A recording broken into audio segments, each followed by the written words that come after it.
بسم اللہ الرحمن الرحیم۔ ہر دور میں، ہر زمانے میں کئی لوگوں سے ملاقات ہوتی ہے، مگر کتنوں سے پہچان ہوتی ہے۔ ملاقات بہت سو سے ہو، مگر پہچان ہر ایک سے نہیں ہوتی۔ چونکہ پہچان نہیں ہوتی سو ملاقات سے فائدہ نہیں۔ اس میں شک نہیں ہے کہ میں نے ہمیشہ یہ بات کہی ہے، اور اللہ رب العزت کی رحیم اور کریم ذات پر بھروسہ کر کے کی ہے، حضور نبی اکرم صلی اللہ علیہ وآلہ وسلم کی عنایتوں اور کرم نوازیوں پہ اعتماد کر کے، بھروسہ کر کے کی ہے، اور یہ بات حق ہے۔ یہ بات حق ہے، اس میں مجھے کوئی شک نہیں کہ جو شخص منہاج القرآن کی رفاقت لے گا اور رفاقت کا حق ادا کرے گا۔ رفاقت سے مراد صرف وہ فارم فل اپ کر دینا، اور جو بھی آپ کو رفاقت کی فی ہوتی ہے وہ یہ کر دینا، یہ رفاقت کا ایک جسم ہے، اور جسم انسان نہیں کہلاتا جب تک اس کے اندر روح نہ ہو۔ اگر روح نکل جائے اسی جسم سے، اور وہ آدمی آپ کے سامنے پڑا ہوتا ہے، آپ تھوڑی دیر پہلے اسے نام لے کے بلاتے تھے، ٹھیک ہے؟ جو ہی اس جسم سے روح نکلتی ہے، وہی شخص چارپائی پہ آپ کے گھر میں پڑا ہوتا ہے، آپ کا باپ ہے، آپ کا بیٹا تھا، باپ تھا، بھائی تھا، دوست تھا، مگر کبھی سنا کہ روح نکلنے کے بعد کسی نے اس کو سامنے دیکھتے ہوئے بھی نام لے کے بلایا؟ کبھی کسی نے یہ تجربہ کیا؟ جی، وہ کہتے ہیں کہ یہ میت ہے۔ کیا کہتے ہیں؟ میت۔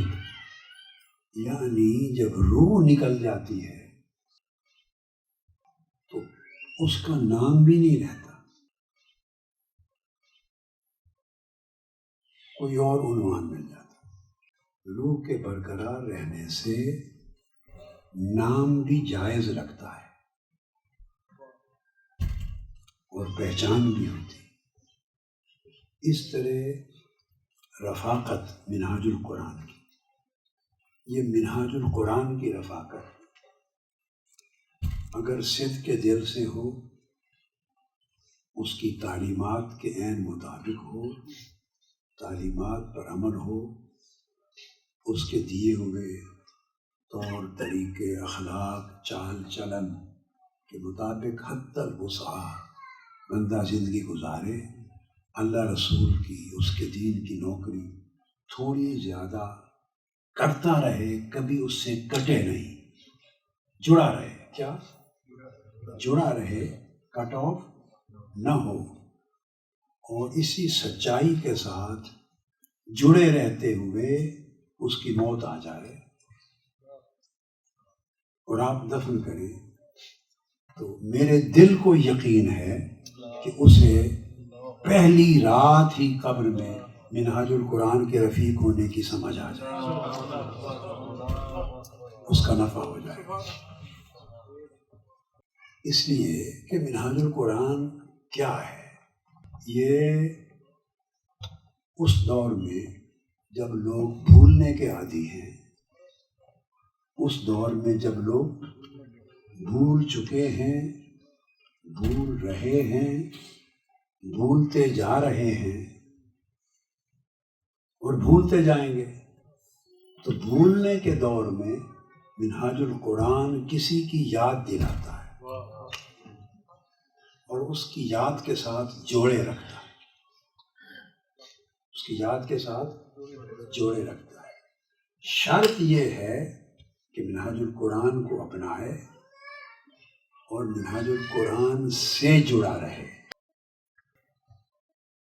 اور منہاج القرآن سے جڑے رہنے کا معنی صرف یہ نہیں کہ مجھ سے محبت اور عقیدت رکھے، یہ میرے ہاتھ چوم لے، مجھے عقیدت محبت کے القابات سے پکار لے، اس سے مقصود پورا نہیں ہوتا. جڑے رہنے کا مطلب یہ ہے کہ جو کچھ میں نے منہاج القرآن کی شکل میں آپ کے سامنے ایک پلیٹ میں، ایک تھال میں، ایک دسترخوان پہ رکھا ہے، اس میں سے کھائے. اگر میں نے آپ کو ایک دسترخوان بنا کے دے دیا ہے، اس دسترخوان کا نام رکھا ہے منہاج القرآن انٹرنیشنل. اگر آپ اس میں سے کھائیں ہی نہ کچھ اور ایسے بابا کرتے رہیں، تعریف کرتے رہیں، تو بہت اچھا کھانا ہے، تو یہ سچ بات ہے. کیسے پتا ہے بہت اچھا کھانا ہے؟ کھایا ہی نہیں ہے، چکھا ہی نہیں ہے. تو دسترخوان کا مطلب ہوتا ہے اس میں سے کھایا جائے. جو مشروب دیا جاتا ہے، یہ جوس ہے، یہ کوک ہے، یہ 7 اپ ہے، اور طرح طرح کے جوسز ہیں. تو جوس کا مطلب ہوتا ہے پیا جائے، پڑا رہے اور آدمی کے ہاتھ میں ہو، پیے نہیں، تو اسے اس کی ٹھنڈک کا اور اس کے ذائقے کا، لذت کا احساس کیا ہوگا؟ اس نے صرف دیکھا ہے، اس نے دیکھا ہے، چکھا نہیں ہے. تو خالی دیکھنا بھی یہ نہیں کہتا کہ کلیتاً بے نفع ہے، یہ نہیں کہتا. خالی دیکھنے میں بھی بسا اوقات نفع ہوتا ہے. آپ باغ میں جاتے ہیں، بہار کا موسم ہے، خوبصورت پھول کھلے ہیں، آپ خالی دیکھتے ہیں، سرسبز شاداب فصلیں ہیں، گھاس ہیں، گارڈن ہے، جاتے ہیں صرف دیکھتے ہیں. تو دیکھنے سے بھی نظروں کو ایک تراوت ملتی ہے، فریشنس ملتی ہے. اس دیکھنے کا بھی ایک صحت پہ اثر پڑتا ہے. سمجھ گئے نا؟ صحت کا اثر پڑتا ہے. اور اگر اچھے باغات میں، سرسبز و شاداب زمینوں پر، گراؤنڈز میں، پارک میں، خالی دیکھنے کے ساتھ اگر آپ لمبے لمبے سانس بھی لیں، تو پہلے صرف منظر کا لطف آیا تھا. جب لمبے لمبے سانس لیں گے اس جگہ پر، تو جتنا اماؤنٹ آکسیجن کا ہے اس فریشنس میں، لمبے سانسوں سے وہ آکسیجن اندر جائے گی. وہ جو لمبے سانس لیں گے، آکسیجن اندر جائے گی، وہ آپ کے پھیپھڑوں میں بھی جائے گی. آپ کو اندازہ نہیں ہے کہ یہ جو لمبا سانس لے رہا ہوں، اس کا فیض کہاں کہاں تک پہنچ رہا ہے. یہ خاص نقطہ آپ کو اندازہ نہیں ہے کہ اس کا فیض آپ کے حساب سے بس لمبا سانس لے رہے ہیں. بھائی آپ یہی کچھ سمجھیں، لمبا سانس لیتے رہیں، باقی کام وہ سانس خود کرتا رہے گا. آپ میں سے ہر ایک کو پوری سمجھ آئے یا نہ آئے، مگر وہ کام جو سانس لے رہے ہیں نا، یہ عمل وہ اپنا کام خود کرتا رہے گا. تو لمبے لمبے سانس لے رہے ہیں، وہ سانس ہوا کی نالی سے آپ کے لنگز تک جا رہا ہے، پھر آپ اس کو سانس کہہ رہے ہیں، مگر سانس کیا ہے؟ وہ فریش ایئر اور آکسیجن کو کیری کر کے اندر لے جا رہا ہے، وہ آپ کے لنگز تک جا رہی ہے. اب آپ کو نہیں پتا اس نے کیا کیا فیض دینا ہے، مگر آپ کے خیال سے وہ لنگز تک پہنچی نہیں. وہ لنگز تک گئی، ان پھیپھڑوں تک خون جا رہا ہے. بلڈ جب پمپ کرتا ہے، دوران خون ہر جگہ، تو وہ پھیپھڑوں تک جاتا ہے. وہاں سے وہ آکسیجن کیری کر کے دل کو جا کے پہنچاتا ہے. آپ کے حساب میں یہی ہے کہ اچھے باغ میں ہم نے سانس لیا، آگے کا کچھ پتا نہیں. اس لیے میں کہتا ہوں منہاج القرآن کا سانس لیں، لمبے لمبے سانس لیں، باقی کام منہاج القرآن خود کر لیں. یعنی اندر ڈالیں. کیا کہہ رہا ہوں؟ اندر ڈالیں. ہم اس کو باہر رکھتے ہیں، ہم اس کو خالی رفاقت فارم اور فل کر کے فیس دے کے اس کو باہر رکھتے ہیں. جیسے پرویز نثار صاحب نے کہا کہ انہوں نے فارم کو اندر رکھ دیا، اندر رکھ دیا، تو حالانکہ تھوڑا سا ہی اندر تھا نا، کپڑے میں رکھ دیا. تو جس کے دل اور سینے کے اندر چلا جائے اس کا نفع کیا ہو، اس کا نفع کیا ہو. یعنی کپڑے میں رکھ دیا تو اللہ نے نفع دکھا دیا، اور جس نے اس کو سینے میں اور دل میں رکھ لیا اور پوری زندگی میں سما دیا اس کا نفع. تو آپ کے حساب سے وہ سانس تھا، سانس میں آکسیجن گئی، اپیرنٹلی دیکھنے میں وہ صرف پھیپھڑوں تک، لنگس تک پہنچی، وہاں نہیں رکی، وہاں خون پہنچا، خون نے آکسیجن کیری کر کے دل تک پہنچائی، اور دل کی زندگی تازہ ہوئی، دل کی زندگی تازہ ہوئی. میکسیمم آپ یہاں تک پہنچے نہیں، یہ فیض وہاں بھی نہیں رہتا. پھر جب آکسیجن دل پر پہنچی اور خون کا حصہ بن گئی تو دل کی پمپنگ سے سر سے دماغ سے لے کر پاؤں تک پورے جسم کے ہر عضو میں چلی گئی، سارے جسم کو فیض مل گیا. اور کیا کیا تھا؟ صرف لمبا سانس. آپ سمجھے آپ نے کیا کیا تھا؟ لمبا سانس لیا. تو بیٹے بات یہ ہے کہ جب آدمی چیز اندر ڈالتا ہے اپنے باطن میں تو باہر میں بھی انسان فریشنس فیل کرتا ہے، اور وہ فریشنس بھی آپ کے دماغ کو فریش کرتی ہے، آنکھوں تک نہیں رہتی. یعنی انسان کو سمجھ نہیں آتی، کچھ پتہ نہیں ہوتا، وہ سمجھتا ہے بس میں نے یہ کر لی. جب ایک کافر مسلمان ہوتا ہے تو آدمی کفر کو چھوڑ کے جب اسلام میں داخل ہوتا ہے، مجھے بتائیں وہ کرتا کیا ہے؟ حج کرتا ہے. کتنے حج کر کے مسلمان بنتا ہے؟ کتنے سال کے روزے رکھ کے رمضان کے مسلمان بنتا ہے؟ میں آپ کو ایک نکتہ سمجھا رہا ہوں. کتنے سال زکوٰۃیں صدقات خیرات دے کر مسلمان بنتا ہے؟ کتنے قرآن مجید ختم کر کے مسلمان بنتا ہے؟ کتنی تسبیحات درود پاک پڑھ کر، استغفار پڑھ کر، کتنی کتب پڑھ کے وہ مسلمان بنتا ہے؟ کچھ بھی نہیں کرتا. کیا؟ کچھ بھی نہیں کرتا.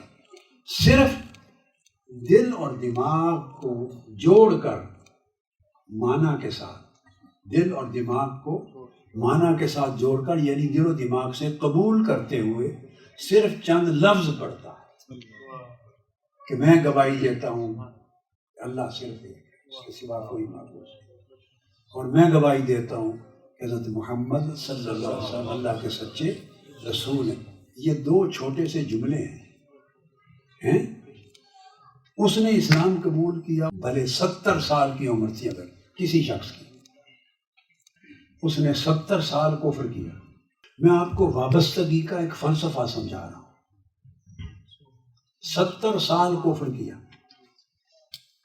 اور مشرک تھا تو بت پرستی کی شرک کیا، اور چونکہ کافر و مشرک تھا تو حلال و حرام نہیں تھا، تو 70 سال شراب بھی پی،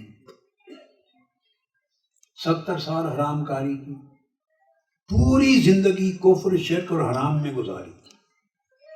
دیکھو پہاڑوں کی طرح اس کے پاس کفر اور اسم و عدوان گناہ ہے، پہاڑوں کی طرح. اس نے کیا کیا؟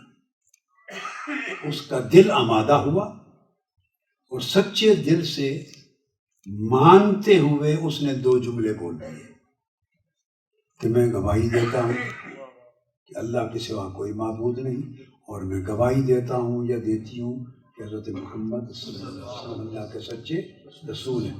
بس ان 2 جملوں نے اس کے 70 سالہ کفر اور گناہوں پر پانی پھیرا یا نہیں؟ بولیے.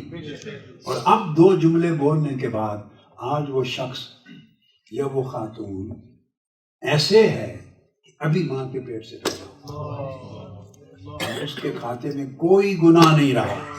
اگر اسی لمحے اس کی روح پرواز کر جائے، ڈیتھ ہو جائے، تو سیدھی اعلیٰ علیین میں جنت. اور ہم تو بیلنس لیے پھرتے ہیں. ہمارے ایک ترازو میں نیکیاں بھی ہیں، ایک ترازو میں گناہ بھی ہیں، نمازیں بھی ہیں، فسق و فجور بھی ہے.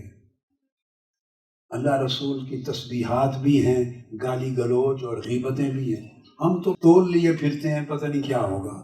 مسلمان پیدا ہوئے تھے اور 40 سال 60 سال 70 سال مسلمانی میں گزارے، سٹل ابھی تول میں ہے، پتہ نہیں کیا ہوگا۔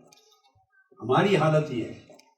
اور جس نے سچے دل سے وہ 2 کلمے کمٹمنٹ کے پڑھ لیے، شہادت دے دی، اس کے 70 سال کے سارے گناہ معاف، وہ سیدھا جنت ہے۔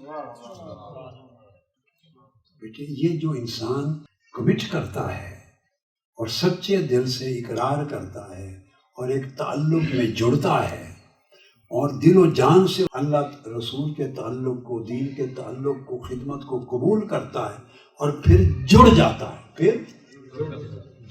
ہے، تو وہ صرف قلم سے اس نے لکھا تھا، قلم سے رفاقت فارم فل کیا تھا، یا زبان سے اس نے کلمہ پڑھا تھا، یا زبان سے اس نے دل و جان کے اقرار کے ساتھ گواہی دی تھی، تو اس نے اگر لمبا سانس لے لیا اور وہ ساری روحانی فیض کی آکسیجن وہ کھینچ کر اندر لے گیا اپنے لنگز میں، اور وہاں سے بلڈ میں چلی گئی، وہاں سے ہارٹ میں چلی گئی، وہاں سے برین سے لے کر پاؤں تک پورے جسم میں پھیل گئی، تو سارے تن اور من میں نور پھیل گیا۔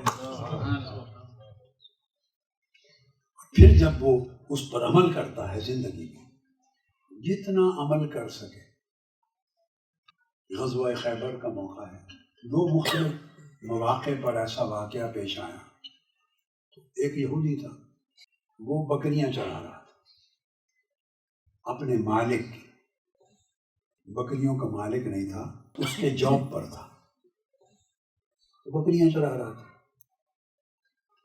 تو وہ دیکھتا رہا کہ یہ اللہ کے رسول ہیں، اور یہ اس کے سپاہی ہیں، صحابی ہیں، یہ گردنیں کٹواتے ہیں، ان کے کہنے پر جان دیتے ہیں، قربانیاں دیتے ہیں، جو حکم دیتے ہیں سب سر میں گم ہو جاتے ہیں، تعمیر کرتے ہیں۔ دیکھتا رہا، اس نے پوچھا کہ آپ جو تعلیم دیتے ہیں کیا مجھے اجازت ہے کہ میں بھی وہ قبول کر لوں؟ فرمایا قبول کر لوں۔ تو اس نے پوچھا کیا کروں؟ آپ نے فرمایا یہ 2 لفظ بول دو، یہ 2 جملے بول دو، دل و جان کے اقرار و تصدیق کے ساتھ، یہ 2 جملے بول دو۔ اس نے 2 جملے بول دیے، اور پھر اس نے کہا میں آپ کے ساتھ شریک ہوتا ہوں۔ اب یہ بات سمجھیں، رفاقت کا ایک مفہوم سمجھا رہا ہوں، آقا علیہ الصلوۃ والسلام کی سنت طیبہ اور سیرت مبارکہ سے۔ آپ نے فرمایا نہیں، یہ 2 جملے بول لیے، اب تو میرے ہو گئے، اب میرے ہو گئے تو تمہیں امانت دی گئی تھی ان بکریوں کی، اب میرے ہو کر امانت میں خیانت نہیں کر سکتے۔ اب تم نے اگر جنگ شروع کر دی تو بکریوں کا کیا بنے گا؟ تم اپنے مالک سے لے کے آئے تھے، مالک کو واپس پہنچاؤ، اب امانت ادا کرو۔ ان 2 جملوں کے پڑھنے کا یہ معنی ہے۔ اس نے کہا یا رسول اللہ، اگر میں ان کو مالک کو پہنچانے چلا گیا تو میں تو اس کا غلام ہوں، وہ مجھے پکڑ لے گا، واپس ہی نہیں جانے دے گا۔ تو آپ نے کیا کیا کہ میں تیری مدد کر دیتا ہوں۔ اس کو ایک پتھر اٹھا دیا اور ساری بکریوں کے سامنے کہا کہ جدھر تمہارے مالک کا گھر ہے زور سے پتھر پھینک دو۔ بس پتھر کا رخ دیکھ کر بکریاں ساری چلی جائیں، ساری بکریاں مالک کے گھر پہنچ گئی۔ اس نے کہا تم نے امانت ادا کر دی، اب آؤ لڑو۔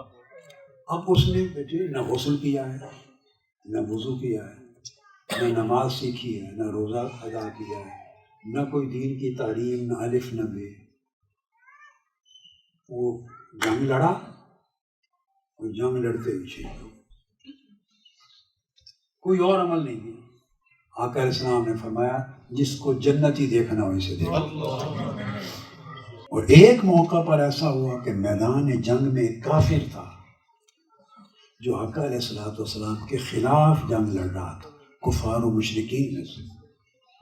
اس نے جو حضور اسلام کا چہرہ اقدس دیکھا، آپ کا سراپا، آپ اس سے ایک کیفیت پیدا ہوئی اس کے اندر اس نے اپنے گھوڑے پر بیٹھے ہوئے، گھوڑے پر اترے بغیر پوچھا یا محمد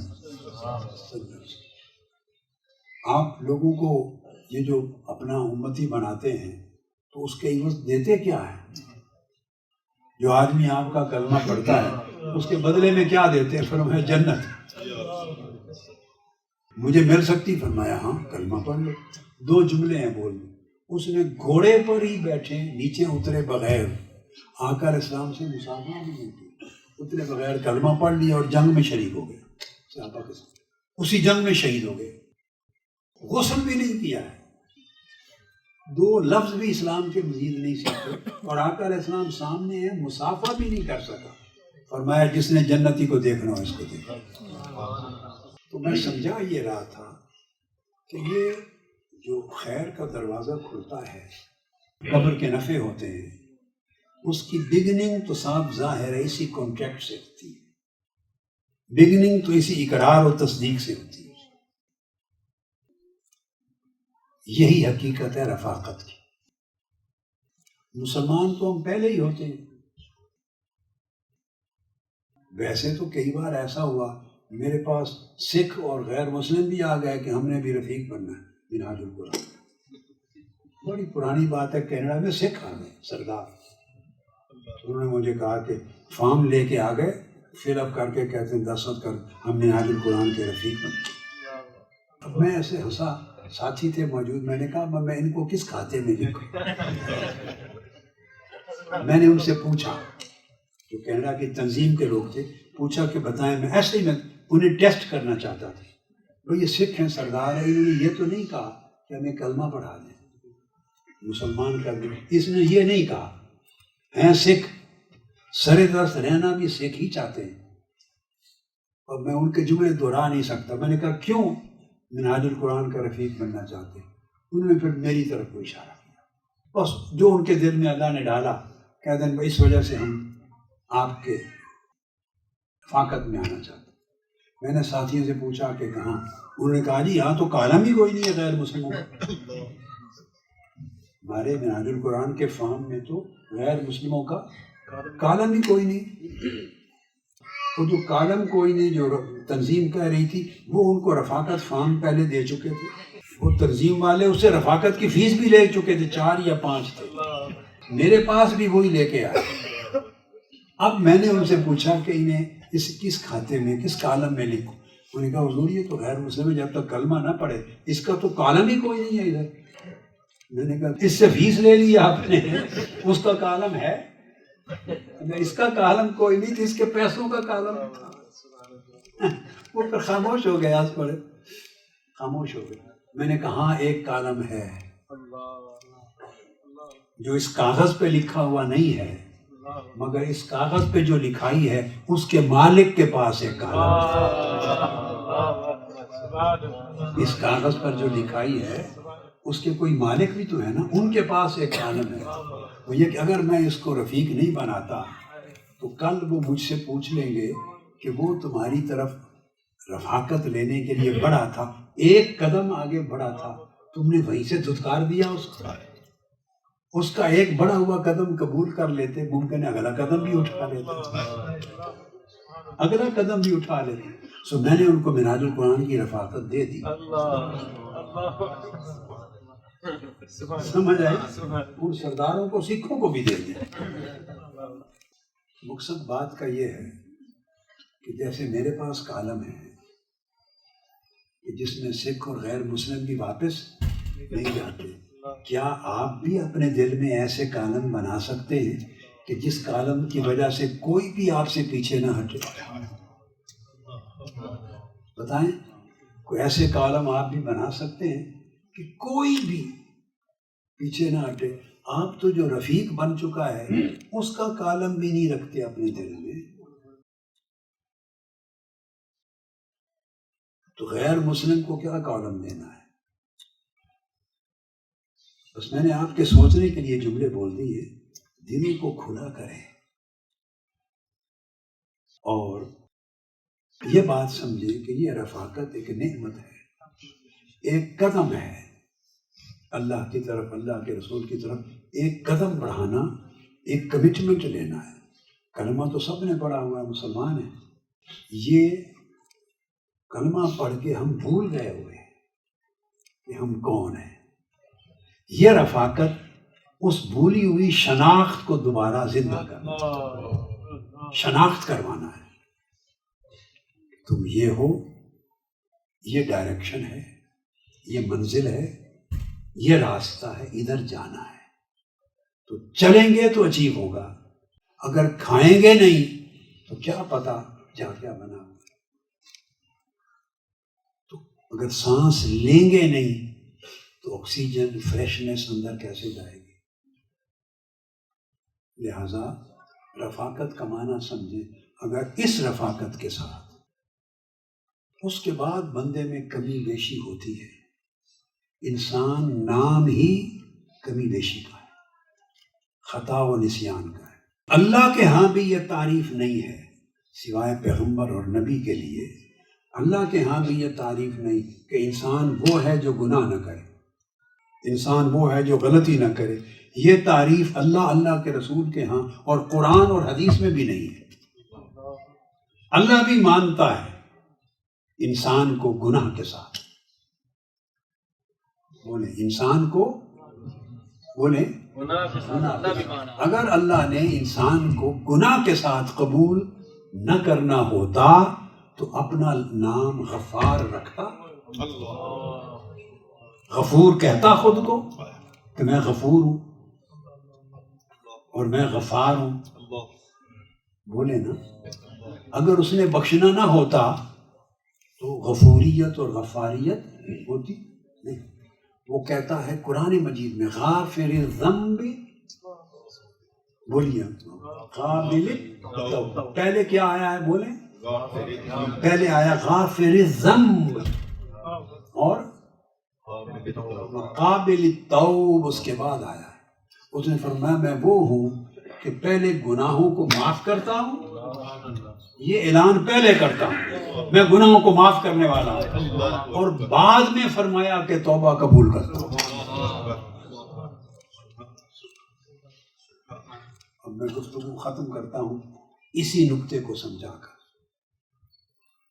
یہ نقطہ ایسا ہے کہ میں نے تو زندگی میں کسی مفسر کے ہاں، کسی تفسیر میں، کسی حدیث کی شرح میں، کسی کتاب میں نہیں پڑھا. بس من جانب اللہ ہے، آپ کو دے رہا. یہ فرمانا غافر الذنب قابل التوب، یہ سبب ہے کہ میں خود اگر کسی کے سر پہ گناہوں کا پورا انبار بھی رکھا ہوا ہو نا، ساری عمر میں اس سے بھی محبت کرتا ہوں. میں نے کسی کے گناہوں کے باعث اس بندے سے نفرت نہیں کی. کیوں؟ یہ اللہ کے دو اسماء گرامی ہیں. غافر الذنب گناہوں کو بخشنے والا، اس میں کوئی فعل غافر ذنب کا بندے کا نہیں. وہ اپنی بات کرتا ہے کہ میں گناہوں کو بخشنے والا، اور بعد میں فرمایا قابل التوب، توبہ قبول کرنے والا ہوں. اب توبہ قبول کرنے والے کا ذکر بعد میں کیا، اس لیے کیا کہ توبہ تو بندے نے کرنی ہے. بندہ توبہ کرے گا تو قبول کروں گا، توبہ کرے گا تو قبول کرے گا. رہ گئی بخشش وہ میں نے دینی ہے، بھلے بندہ توبہ کرے یا نہ کرے میں پھر بھی بخشنے والا ہوں.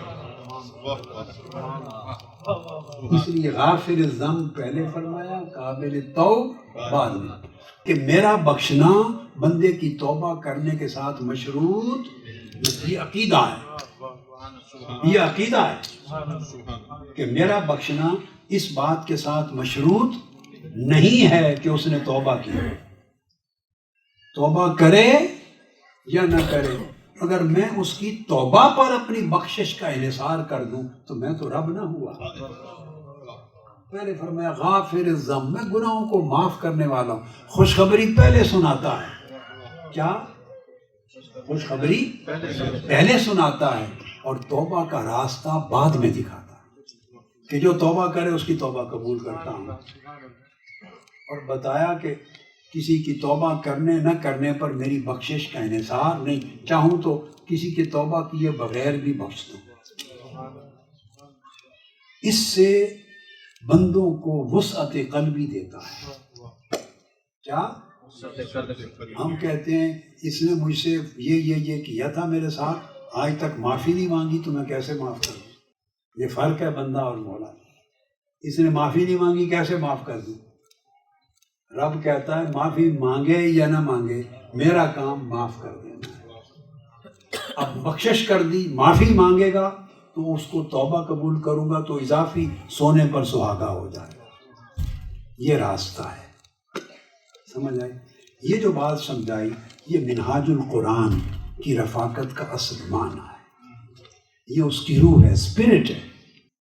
اس اسپرٹ کے ساتھ جئیں اور اسی اسپرٹ پر مریں، اسی روح کو پھیلائیں، یہی روح سمجھائیں.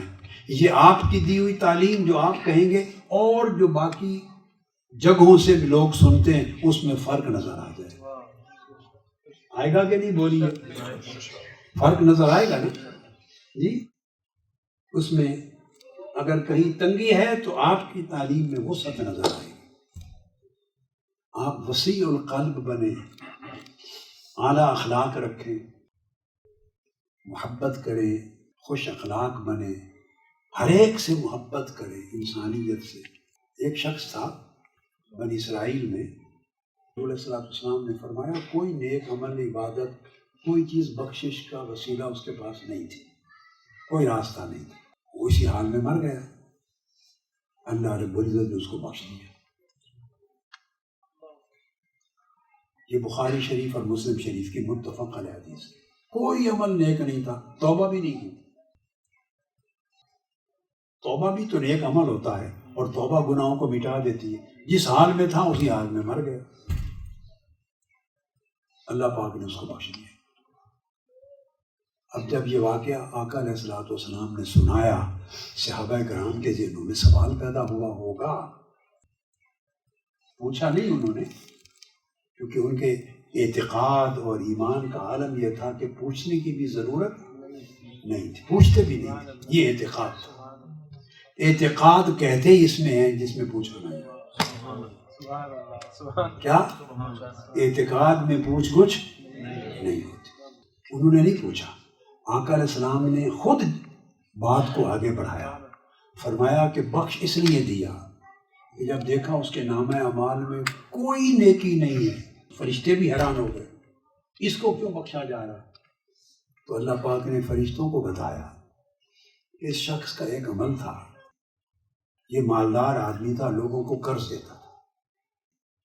لوگ قرض کے لیے اس کے پاس آتے تھے تو وقت مقرر کر لیتے تھے کہ فلاں تاریخ کو یا فلاں مہینے میں قرض واپس کر دیں. یہ جب وہ مہینہ آتا تو اپنے بندے بھیجتا تھا قرض لینے کے لیے واپس، جس کو اگرائی کہتے ہیں. جب اگرائی کے لیے بھیجتا تھا قرض واپس لینے کے لیے تو یہ کہہ کے بھیجتا تھا اس کے پاس پیسے ہوں، ایزیلی آسانی سے قرض واپس کر سکے تو لے آنا، اگر مشکل ظاہر کرے کہ پیسے نہیں تو مہلت دے آنا. یہ اللہ رب العزت فرشتوں کو بتا رہے ہیں کہ اس لیے بخشا ہے کہ ٹھیک ہے تم حیران ہو کہ کوئی چیز بخشنے کے قابل نہیں ہے اس کے نام اعمال میں ایک رتی برابر بھی. تو اب میں بتاتا ہوں کیوں بخشا ہے. کہ قرض کی واپسی پر جو لوگ قرض نہیں دے سکتے تھے، مشکل میں ہوتے تھے تو ان کو مہلت دے دیتا تھا. پھر نہیں ادا کر سکتے، مشکل میں ہوتے پھر مہلت دیتے. تو یہ بندہ ہو کر مشکل میں مہلت دیتا تھا. آج میرے پاس خود مشکل میں ہے، میں رب ہو کر اس کو مہلت نہ دوں، رب ہو کر اس کو نہ بخشوں. جاؤ جنت میں ڈال دو. صرف اسی عمل کے باعث کہ میرے بندوں کو مشکل میں مہلت دیتا تھا. بس میرے بندوں کو مشکل میں مہلت دیتا تھا، بس اسی باعث میں رب ہوں، بخشتا ہوں. تو یہ جو آپ کو سنائی ہے سمجھ لیں، پورے دین کا تصور جو میرے ہاں ہے وہ یہ ہے. اس پر میں نے منہاج القرآن کو قائم کیا. آپ خود بھی ایسا بنے، ایسا دکھائی دیں اور ایسا بنائیں آگے نسلوں کو. اللہ رب العزت اپنے فضل و کرم سے آپ کو، ہم سب کو نوازے، دنیا اور آخرت کی نعمتیں عطا کرے اور خیر و برکت عطا کرے، ہمیشہ ہر شر سے گناہ سے محفوظ و معمون رہے.